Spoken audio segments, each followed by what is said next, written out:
우리나라의 최근 5년 사이에 여러분 무슨 일이 있었을까요? 2020년 이후 그 이후에부터 지금까지 우리나라에 무슨 일이 있었을까요? 큰 일이 있었죠. 다 이러저러한 것들 다 빼고 대표적으로 큰 일 두 가지만 꼽으라고 하면 전 세계를 덮었던 코로나가 있었습니다. 코로나는 전 세계적으로 질병의 고통이 바이러스가 얼마나 무서운지, 그리고 그 바이러스는 우리의 일상의 삶을 얼마나 철저하게 망가뜨리고 일상의 삶을 얼마나 엉망으로 만들어 놓는지를 그대로 다 보여주었습니다. 코로나는 생명을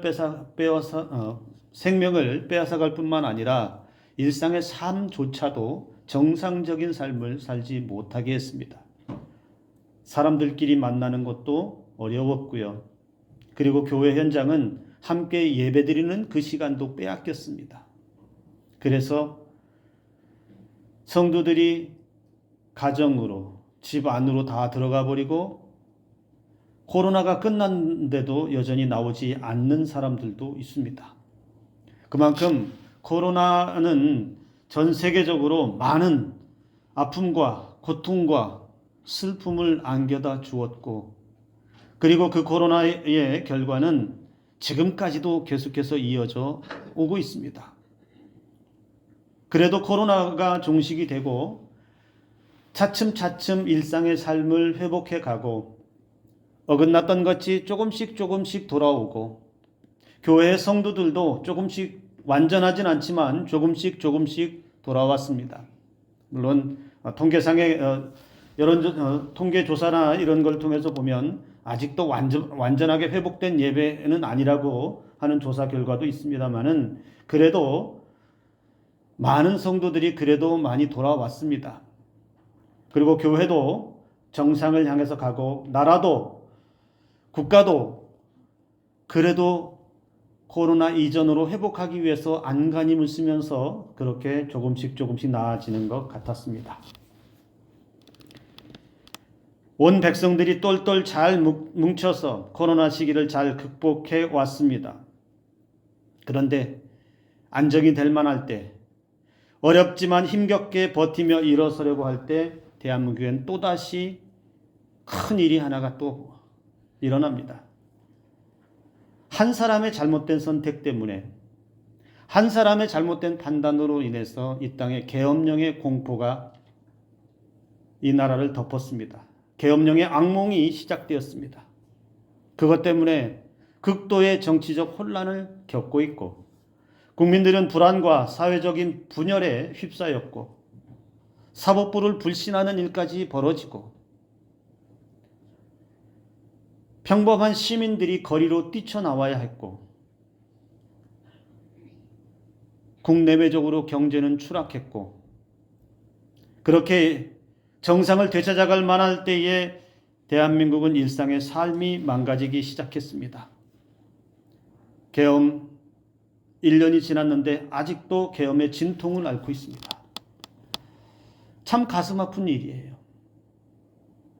모든 국민들이 이쪽이든 저쪽이든 정치적인 어떤 성향에 관계없이 모두가 다 고통을 함께 겪고 있다는 거예요. 더욱이 여러분, 이 계엄 사태 때에 그리고 코로나 때도 마찬가지예요. 제가 가슴이 아프고 속상하고 분통이 터지는 건 뭐냐면 코로나 때에도 계엄 사태 때에도 한국 교회가 좋은 말을 한 번도 들어보지를 못했어요. 교회가 오히려 비판의 대상이 되고 교회가 오히려 코로나를 부추긴다는 말도 안 되는 소리를 들어야 하고 교회가 정치적인 분열을 일으킨다라고 계엄을 옹호하고 동조한다라고 하는 정말 있을 수 없는 그런 비판을 들어야만 했다라는 겁니다. 세상 사람들이 믿음이 없는 사람들 가운데서도 그래서 교회가 더 이상 소망을 주지 못한다. 교회는 선한 곳이 아니다. 그렇게 말하기 딱 좋은 그런 현상이 지금 우리가 겪고 있는 사회적인 현상이라는 것이죠. 한국 교회는 지금까지 나라가 혼돈에 빠지고 위기에 있을 때 한국 교회는 뭉쳤습니다. 나라를 살리자고, 나라를 바르게 세우자고, 그리고 가난과 헐벗고 굶주리던 시절에도 한국 교회는 기도하며 가난한 자들을 찾았고 구제와 선교를 통해서 많은 일들을 세상 가운데 행하면서 교회가 세상에 소망을 주던 그런 시대가 있었는데, 교회가 어찌하여 이렇게 되었습니까? 오히려 이단과 사이비 세력들이 더 큰 소리치고 정치 권력과 결탁해서 사회를 혼돈에 빠뜨리는데도 불구하고 한국 교회의 영향력은 사라져가고 있는, 점점 약해져가고 있는 이런 현실에 있습니다. 왜 이런 이야기를 먼저 꺼낼까요? 여러분, 우리의 눈을 들어서 세상을 바라보면 세상도 참 힘들어요. 세상 사람들도 살기가 참 고통스러운 시대에 살고 있습니다. 어려운 시대에 살고 있어요. 답답하다고 말합니다. 어디 하나 보면 시원하게 뭔가 잘 되는 일이 일어나지 않는다라고 말합니다. 정치가 좀 잘 돌아갔으면 좋겠는데 정치가 잘 안 돌아갑니다. 사법제도가 잘 되었으면 정의롭게 공의롭게 그렇게 잘 되었으면 좋겠는데 안 된다라고 불평 불만이 많습니다. 경제가 좀 활발하게 돌아서 우리의 일상의 삶에서 경제적인 어려움에 빠지지 않았으면 좋겠는데, 부자들은 모르겠지만 서민들은 여전히 살기가 어렵다라고 말합니다. 언제쯤 좋아질 거냐라고 그렇게 몇 번이고 되물어 보지만 언제 좋아질지 확신이 없습니다. 다음 세대 자녀들이 줄어들고 있고 인구가 줄어들어서 사회적인 현상을 보면 과연 대한민국이 얼마까지 존재하겠는가라고 하는 탄식의 소리도 종종 나오고 있습니다. 교회 현장은 말할 것도 없겠지요.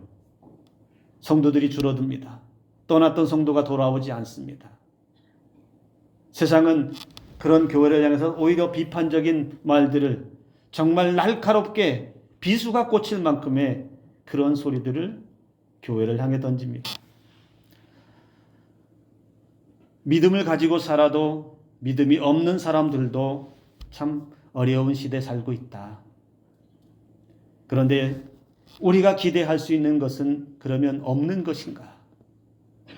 믿음이 없는 사람들의 문제는 일단 제쳐두고 저와 여러분들은 믿음을 가지고 있는 사람들, 예수 그리스도를 믿고 있는 사람들, 그 믿음으로 하나님 나라를 바라보고 다시 오실 재림의 주님을 기다리고 있는 확고한 믿음이 있는 사람들에게는 그러면 답이 없는가? 찾아야 할 소망이 그러면 똑같이 우리도 암울하고 어둡고 고통스럽고 그냥 그렇기 때문에, 시대적인 현상이 그러니까 우리도 그냥 그렇게 방치하며 살아야 되는 것일까요? 성경은 우리에게 그러한 세상 속에 살아도 소망이 있다라고 분명히 가르쳐 줍니다.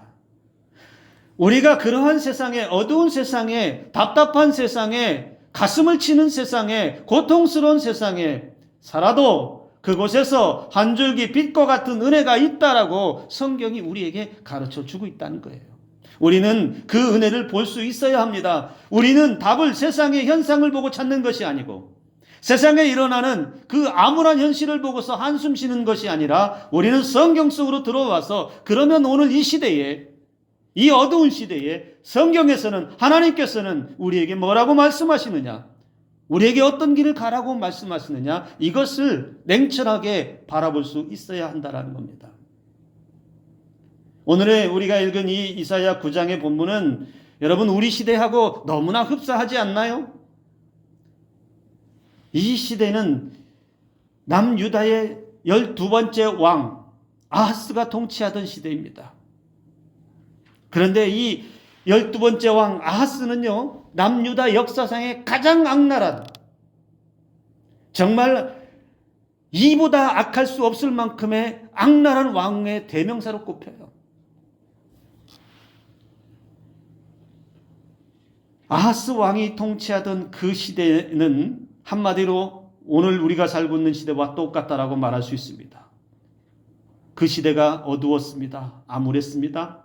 백성들은 불안했습니다. 두려웠습니다. 매일매일 사는 것이 그렇게 힘겨운 시대였습니다. 왜일까요? 무엇 때문일까요? 원인은 어디에서 그렇게 어두운 시대가 되었을까요? 여러 요인을 찾을 수 있지만 여러분, 아하스 왕의 통치가 매우 잘못됐기 때문이에요.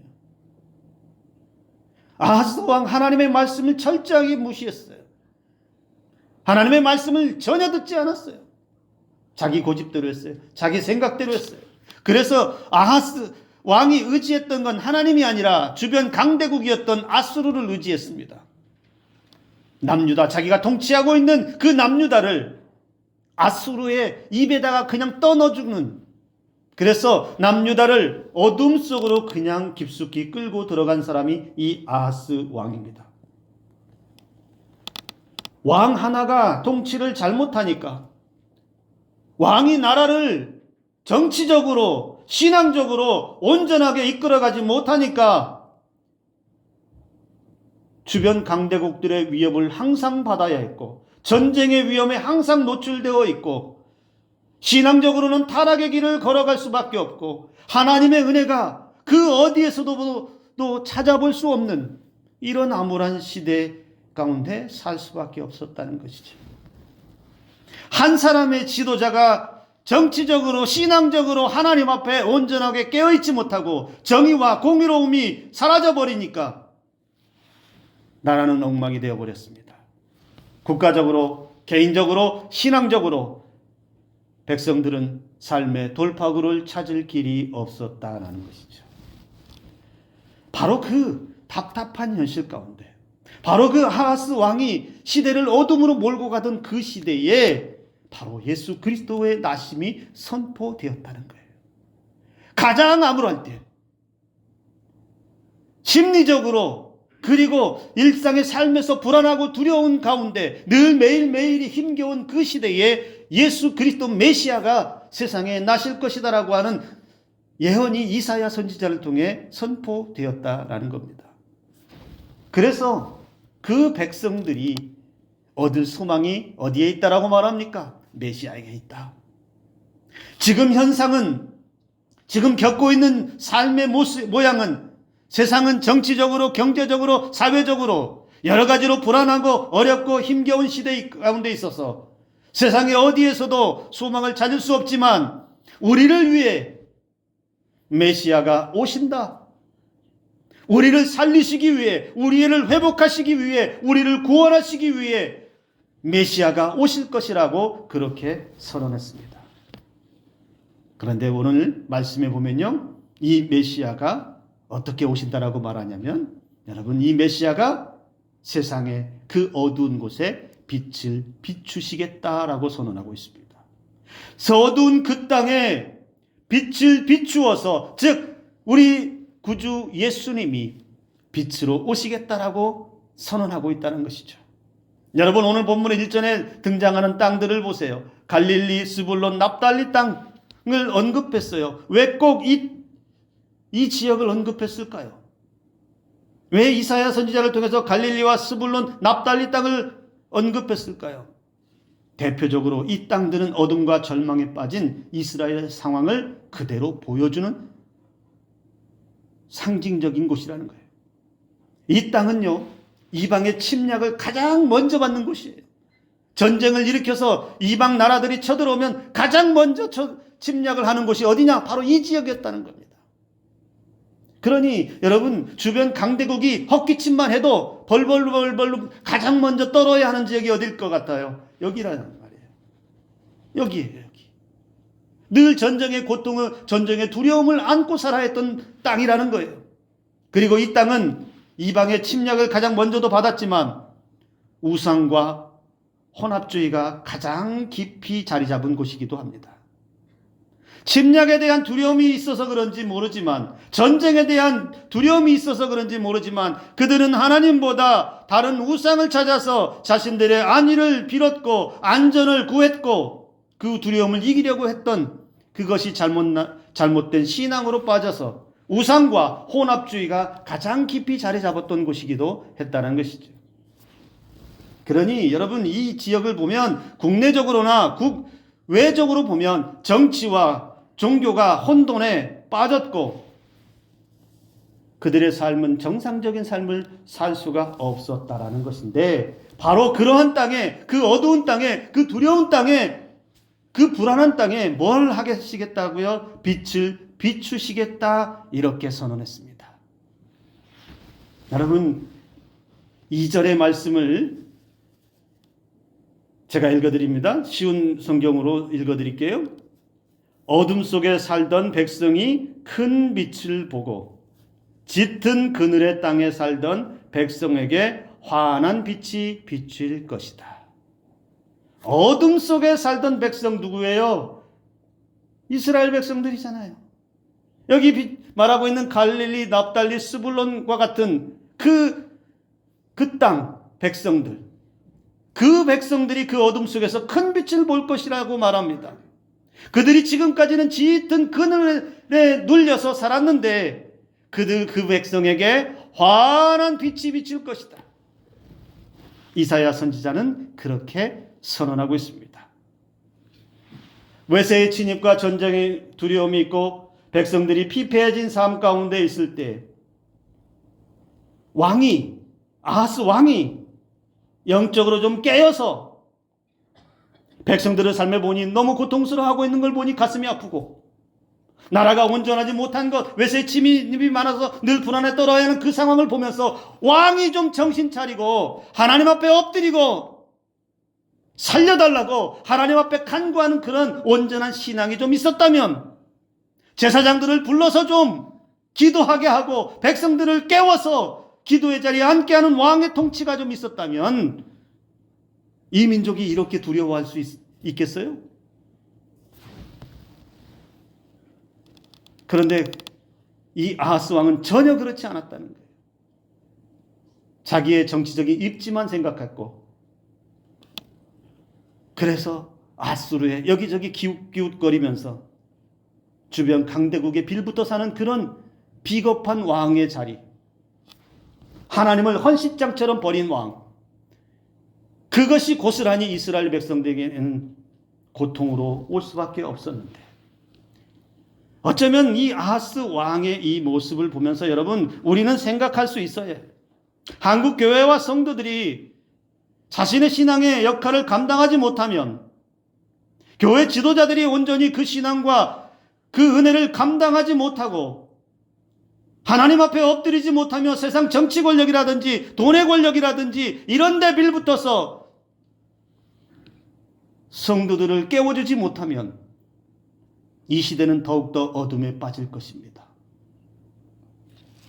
그 어디에서도 소망을, 그 어디에서도 기댈 곳 없는 어려운 시대, 힘없고 가난한 사람들, 억압과 고통이 일상의 삶이 되어버린 사람들은 사는 것 자체가 고통이었습니다. 그런데 그 고통 가운데 있는 그들의 삶에 밝은 빛을 비추어 주시겠다. 그 빛은 무엇입니까? 생명의 빛이죠. 다시 살 수 있게 하는 빛이죠. 어두컴컴해진 그들의 마음도, 그들의 삶의 터전도, 나라도, 교회도, 모든 것이 어두컴컴해진 곳에서 한 걸음 한 걸음 나아가기 어려운데 빛을 비추신다는 것은 그들이 가야 할 길을 보여주시고 안전하게 갈 수 있는 길을 열어주시고 위험을 헤쳐갈 수 있는 밝은 빛이 되어주신다라고 하는 것. 비록 지금은 캄캄할지 모르지만 메시아가 이 땅에 오셔서 우리의 삶에 빛을 비추어 주시면 모든 어둠이 떠나가서 살 수 있는 세상이 되게 하신다라는 겁니다. 즉 인간이 겪고 있는 어두운 시대의 종말이 오고 세상에 밝은 빛을 비추어서 새 소망이 찾아온다. 그 새 소망이 누구입니까? 예수 그리스도입니다. 이 어두운 시대 이사야 선지자가 하신 빛으로 오신 주님의 은혜를 저와 여러분들도 만나시기를 주님의 이름으로 축복합니다. 그리고 그렇게 빛으로 오신 그 메시아 예수 그리스도가 가져오는 은혜가 또 있습니다. 오늘 이사야 선지자는 말합니다. 억압을 깨뜨리고 기쁨과 자유를 주시는 분이라고 선포하고 있습니다. 이사야는 빛이 임할 때에 그 백성들은 큰 기쁨을 얻게 된다. 큰 기쁨이 임한다. 왜 이렇게 선포했을까요? 기뻐할 일이 없었거든요. 웃을 수 있는 날이 없었거든요.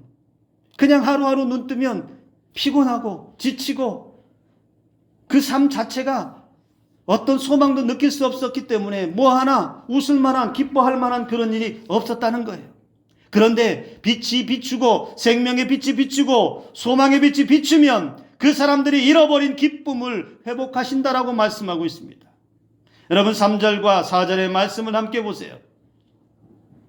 주께서 그 민족을 크게 하시고 그 백성을 행복하게 하십니다. 추수할 때 사람들이 기뻐하듯이 그들이 주님 앞에서 즐거워합니다. 전쟁에서 빼앗은 물건을 나누는 백성처럼 기뻐합니다. 그들이 진 무거운 멍에를 내려주시고 그들의 어깨를 짓누르던 무거운 막대기를 벗겨주시며 주의 백성을 치던 몽둥이를 없애주실 것이다 라고 선포하고 있습니다. 여러분 얼마나 힘들었을까요? 얼마나 고통스러웠을까요? 얼마나 우울할까요? 얼마나 지쳤을까요? 그런데 문제는 힘들었는데 지쳤는데 우울한데 지금까지는 삶의 돌파구가 없었다는 거예요. 지금까지는 그 문제를 해결할 길이 없었다는 거예요. 그런데 메시아가 빛으로 오셔서 어둠을 몰아내시면 어떤 일이요? 그 백성을 행복하게 하신대요. 예수님이 여러분들 가운데 오시면 여러분들을 행복하게 하신다는 거예요. 예수님이 여러분들 가운데 임하면 추수할 때 풍성한 소출을 보면서 기뻐하는 것처럼 전쟁에 나가서 큰 승리를 거두고 와서 기뻐하는 것처럼 기쁨을 회복하신다라고 말합니다. 그리고 지금까지 삶에서 영적으로 삶으로 눌려있던 그 짓눌려있던 인생들이 가벼워진다는 거예요. 우리가 짊어진 멍에를 내려주시고 우리의 어깨를 짓누르던 무거운 막대기를 치워주시고 벗겨주시고 우리의 짓눌려있는 인생을 가볍게 하시는 자유함의 해방됨의 은혜를 주시겠다라고 약속하고 있습니다. 그리고 지금까지 우리를 그렇게 괴롭혔던, 우리를 그렇게 고통스럽게 했던, 우리를 치던 그 몽둥이 같은 것들을 없애주실 것이다. 메시아가 오면 바로 그런 은혜를 가지고 오신다라고 선언하고 있다는 거예요. 왜 우리가 세상의 어두움 속에서도 소망을 잃지 않을 수 있지요? 왜 고통 중에도, 왜 깊은 슬픔 중에도, 왜 답답한 인생 중에도 우리가 주저앉거나 우리가 포기하지 않을 이유가 어디에 있습니까? 예수님을 만나면, 예수님이 내게 빛으로 임하시면 내가 잃어버린 기쁨을 회복시켜 주시고 내가 짊어지고 있는 인생의 무거운 짐을 벗겨주시고 나를 괴롭히고 나를 힘들게 하던 그 모든 악한 세력들을 치워주시는, 없애주시는 은총을 베풀어 주셔서 하나님의 자녀로서 이 땅에서 참된 자유와 평안과 기쁨을 누리게 하시는 은총을 베풀어 주시기 때문입니다. 그렇기 때문에 우리가 만나야 하는 예수님의 은혜가 바로 여기에 있습니다. 단지 우리는 이 땅에서 성공해서 잘 살기 위해서 사는 것은 아닙니다. 죄와 사망의 권세에 눌려있는 인생들, 인생의 짐을 짊어지고 무겁게 살아가는 인생들, 기쁨을 잃어버리고 삶의 소망을 잃어버린 사람들이 예수 그리스도를 통해서 삶의 소망을 얻고 영원한 영생의 은혜를 얻고 인생의 모든 죄와 눌려있는 것들로부터 참된 자유와 평안을 얻기 위해서 우리는 반드시 예수 그리스도, 우리를 찾아오신 빛 가운데로 오신 그 주님을 만나야 된다라는 것입니다. 근데 우리가 주님을 만나는 그 은혜, 여러분 알면서도 놓칠 때가 있지요. 삶이 바빠서 이러저러한 여러 가지 일들로. 그러나 여러분 이 대림절의 기간에 다시 한번 붙잡기를 주님의 이름으로 축복합니다. 주님은 지금 나에게 빛으로 오셨는지, 나의 어둠을 밝혀주실, 내 어두운 삶 가운데 빛을 비추어 주신 그 주님의 은혜가 내게 임했는지 우리는 돌아보아야 한다라는 겁니다. 나를 치는, 나를 그렇게 힘겹게 쳐대는 삶의 몽둥이들은 없는지, 내가 그렇게 삶에서, 세상에서 또는 사람들에게서 영적으로 또는 육적으로 이리 치이고 저리 치이고 그렇게 힘겹게 치이는 인생으로 살고 있는 것은 아닌지, 그렇다면 더더욱 우리는 빛 대신 주님을 만나야 합니다. 우리 시대, 지금 우리가 살고 있는 이 시대에 마음이 아픈 사람들이 얼마나 많습니까? 영적으로 눌린 사람들은 또 얼마나 많습니까? 말은 하진 못하지만 인생의 무거운 짐을 짊어지고 숨이 여기까지 차오는 헉헉대는 그러한 삶을 사는 사람들은 또 얼마나 많습니까? 무엇이 기쁨인지조차도 모르고 분주하게만 살고 정신없이만 살고 열심을 내어서 사는데 그 가운데 기쁨이 없는 삶을 사는 사람들은 또 얼마나 많습니까? 여러분, 모두에게 그러한 모든 사람들이 예수님을 깊이 체험하며 빛 대신 주님의 은혜를 맞이할 수 있기를 주님의 이름으로 축복합니다. 빛으로 오신 예수님은, 그래서 이사야 선지자는 영원한 평강의 왕으로 오신다라고 선언하고 있고 정의와 공의로 다스린다라고 말씀하고 있습니다.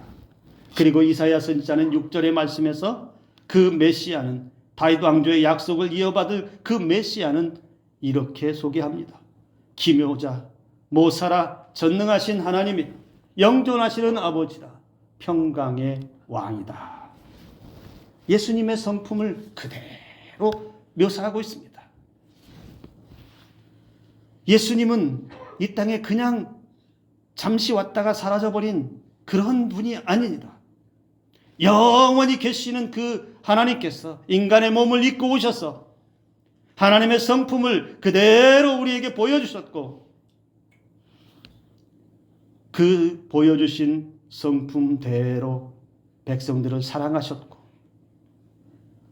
이 땅에 잃어버린 기쁨과 잃어버린 삶의 자리에서 떨어진 추락한 인생들, 자기가 어디에 있는지도 자기 인생도 분간을 못하며 살아가는 그 인생들에게 회개하라, 천국이 가까웠느니라 라고 하는 메시지를 들고 오셔서 백성들이 하나님 품으로 돌아오게 하시는 그 은혜를 가져오신 우리 주님을 여러분, 우리는 기억해야 합니다. 그 주님께서는 그래서 영원히 우리의 왕이 되어 주셔서 인간의 불완전한 통치가 아니고, 인간의 이기적인 통치가 아니고, 잘못된 판단으로 매번 실수하고 실패하고 잘못된 길로 인도하는 왕이 아니라 우리를 영원히 선한 길로, 의로운 길로, 완전한 길로, 영생의 길로 인도하시는 만왕의 왕으로 계시다라고 하는 사실, 평강의 왕으로 계시다라고 하는 사실을 우리는 결코 한순간도 잊어서는 안 됩니다. 여러분, 한번 생각해 보실래요? 지금 내 삶의 어두운 곳이 어디죠? 여러분의 삶에서 여러분에게 있어서 가장 어두운 곳, 여러분을 가장 어렵게 하는 것, 여러분을 가장 두렵게 하는 것, 여러분을 가장 힘겹게 하는 것, 여러분을 가장 피곤하게 하는 것, 여러분을 가장 눈물나게 하는 그 자리가 어디입니까? 그게 마음속입니까? 아니면 그것이, 그 어두운 곳이 가정입니까? 그 가장 어두운 곳이 자녀들입니까? 그렇다면 그곳에 예수 그리스도의 빛이 비추기를 주님의 이름으로 축복합니다. 예수 그리스도의 빛이 비추면 여러분의 마음속에 있는 그 어둠이 떠나갈 것입니다. 예수 그리스도의 빛이 비추면 여러분의 가정 가운데, 여러분의 자녀 가운데 그 어둠들이 완전히 떠나갈 줄로 믿습니다. 예수님의 빛이 비추면 여러분이 잃어버린 기쁨을 다시 회복하실 것이고, 예수님의 빛이 비추면 여러분이 왜 살아야 하는지, 그리고 앞으로 살아가야 할 그 소망이 다시 새롭게 예수님으로부터 시작되는 줄을 믿으시기를 바랍니다. 그런데 예수님이 빛이 비추기 위해서 반드시 우리가 가져야 할 것이 무엇일까요? 내 안에 예수님이 빛이 비치기 위해서 언제라도 주여 나를 비추어 주옵소서. 내 마음을 빛으로 비추어 주옵소서. 생명의 빛으로 비추어 주옵소서. 주님, 우리의 가정에, 우리 가족에게, 나의 연약한 육신 속에, 우리 대한민국에, 우리 한국교회에 빛으로 비추어 주옵소서. 여러분, 그러려면 우리에게 확고하고도 분명하고도 정확한 믿음이 준비되어져 있어야 합니다.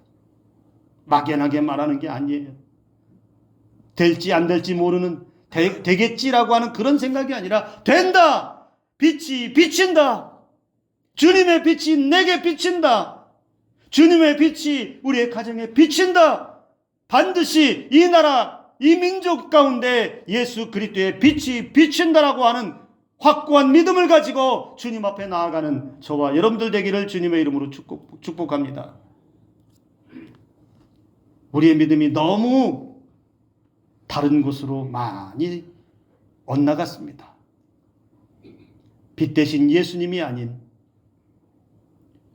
어두컴컴한 곳에 자꾸만 기웃거리는 믿음으로 엇나간 것은 아닌지 우리는 다시 돌아보며 이 대림절의 기간 동안에 빛으로 비추어 주신, 빛으로 찾아오신, 우리에게 생명의 빛을 비추어 주신, 우리에게 참된 기쁨과 참된 자유와 평강의 은혜로 영원한 소망으로 비추어 주신 그 주님 앞으로 더 가까이 나아가는 저와 여러분들의 삶이 되기를 주님의 이름으로 축복합니다. 기도합니다.